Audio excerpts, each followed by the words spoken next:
राज्यातील विविध नगरपालिकांमधील वाढत्या प्रशासकीय अडचणी, आर्थिक अधिकारांवरील मर्यादा आणि निर्णय प्रक्रियेत होणारा विलंब यामुळे नगराध्यक्षांमध्ये नाराजीचे वातावरण निर्माण झाले असून या पार्श्वभूमीवर महाराष्ट्र नगराध्यक्ष महासंघ अधिक सक्रिय झाल्याचे चित्र दिसत आहे।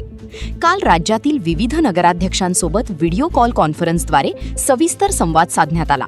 यावेळी स्थानिक स्वराज्य संस्थांपुढील अडचणी, प्रशासनातील अडथळे तसेच विकास कामांवरील परिणाम याबाबत चर्चा करण्यात आली।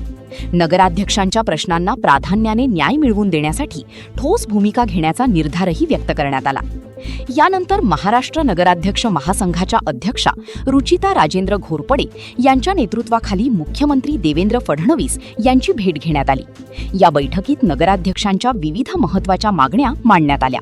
न्यायालयीन आदेशाची तात्काळ अंमलबजावणी करून आर्थिक अधिकार कायम ठेवणे, निविदा प्रक्रियेत नगराध्यक्षांची स्वाक्षरी अनिवार्य करणे, मुख्याधिकाऱ्यांचा गोपनीय अहवाल लिहिण्याचा अधिकार देणे, प्रशासनातील सर्व बाबींवर माहिती व नियंत्रण मिळणे, मंत्रालय आणि विधान भवनात सुलभ प्रवेशासाठी अधिकृत ओळखपत्र देणे अशा अनेक मागण्या यावेळी पुढे ठेवण्यात आल्या। याशिवाय प्रलंबित आकृतीबंध मंजुरी, अवर्ग नगरपालिकांना स्वतःचे सॉफ्टवेअर वापरण्याची परवानगी, नगराध्यक्षांच्या मानधन आणि भत्त्यांमध्ये वाढ, स्थायी व विषय समित्यांच्या आर्थिक मर्यादेत वाढ, दरमहा सर्वसाधारण सभा घेण्याचा निर्णय तसेच कर्मचारी बदल्यांचे अधिकार नगराध्यक्षांना देण्याची मागणीही करण्यात आली।